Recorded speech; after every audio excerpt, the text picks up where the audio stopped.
What's going on, everybody? Mortem here, this time bringing you my first impressions for the release version of Hell Is Us. Now, I have previously taken a look at a demo of this game back in, I believe it was the end of May, start of June, somewhere in there, as I thought it had looked pretty cool, and when they reached out asking if I wanted to look at it, I obviously did. But in the case of Hell Is Us, it is officially set to release on September 4th, but it just yesterday, from the time of this video, entered its early access period for its deluxe version. Now, you may be thinking that I got a review key for this, but you'd be wrong. I actually just bought it. They initially offered me a review key, I agreed, and then I never heard back from them. Don't really know what happened there. That said, if I want to review something, it's getting reviewed, and so here we are. The main reason I want to review this game is that it's got a lot of interesting things going on for it. A lot of free-form exploration and quest finding with you trying to figure things out for yourself outside of just like the main leads being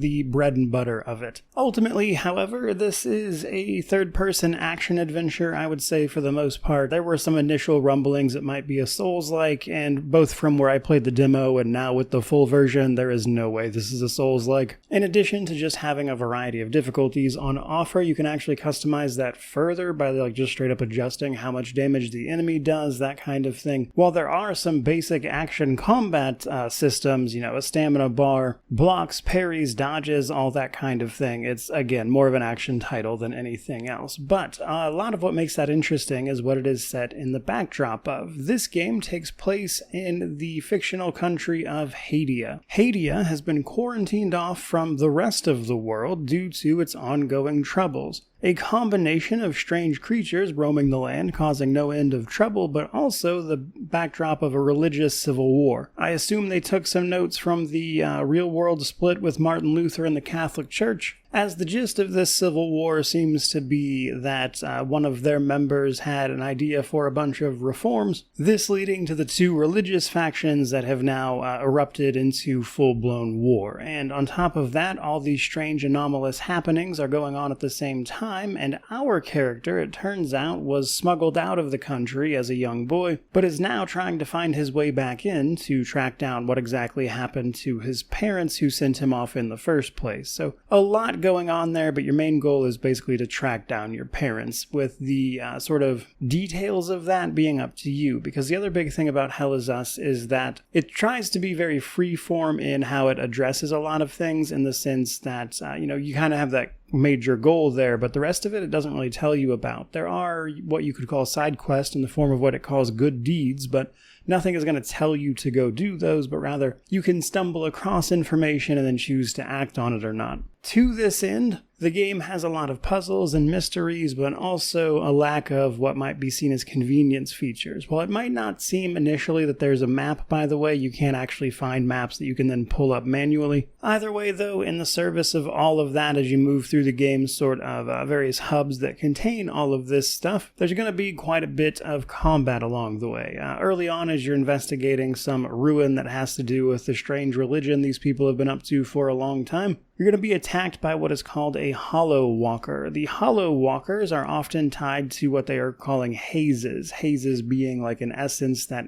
sort of seems to animate these things to some degree. There's some sort of a symbiosis going on there. You are, however, saved by someone who also gets killed by the thing at the same time, and you take up her equipment in order to fight these things, as normal weapons seem to do basically nothing. While you start out with a basic sword, there are a variety of different weapon types. You'll also pick up a drone that can get abilities and things to help you out in combat as well, like distracting enemies. But for the most part, pretty standard action fare, but it's good enough for what it is. Now, the catch here really is that the enemies that have a haze following them around are immune to damage until that haze is killed, and so you have to target those things first, and then you have a timer or a window through which you can kill the Hollow Walkers before the haze regenerates. One thing to watch out for, though, is that your max health does influence your max stamina, and so you need to, of course, learn how to mitigate incoming damage, as is the case with most games, but one of the main ways to do that in this game is actually called a healing pulse. As you attack enemies and don't get hit, you build up these particles around yourself, and then at the opportune moment when they flash white, you can activate a healing pulse and get back a ton of health, outside of just using regular healing items. And if you get good at this, it's extremely effective. and certainly allows you to be a bit more aggressive. Now, I'm still kind of in the early portions here. I'd be curious just how much this combat evolves over the course of this, because I know, as an example, that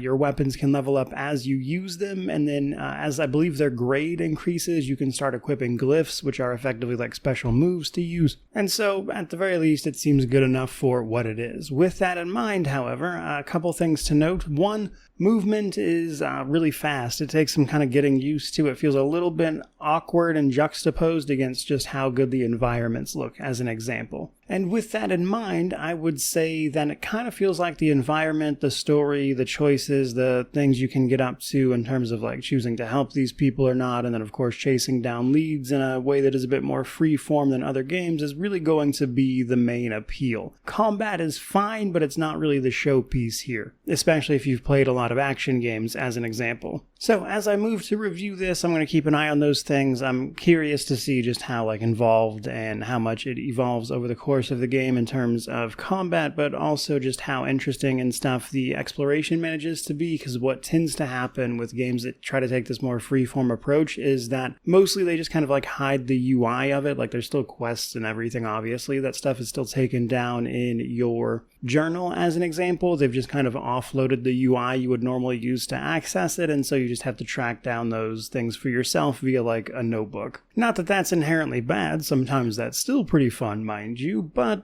I'm just pointing out that that tends to be more of a level of obfuscation rather than entirely brand new game mechanics type of thing. But ultimately, curious to see how it plays out, enjoying the game so far, interested to get to the bottom of this strange religious war, what these creatures are, why they are here, what's going on with this country, why does the rest of the world at least presume to be normal except this one guy at the very beginning who doesn't even seem human. A lot of questions, and I imagine the final word on this one will be how well this game delivers on them, but for today in this first impressions video, that's pretty much gonna do it. Certainly hope you enjoyed it. If you did, or you're looking forward to the full review, by all means, comment, subscribe, all the YouTube jazz. It will take me a little bit to get around to the full review here, mostly because I got a late start, but also I have one other thing I have to do first, so this game won't have my full attention for at least another couple days. We shall see what happens, though. But regardless of any of that, truly, just thank you so much for watching. I really do appreciate it. May you wander in wisdom and have an amazing day.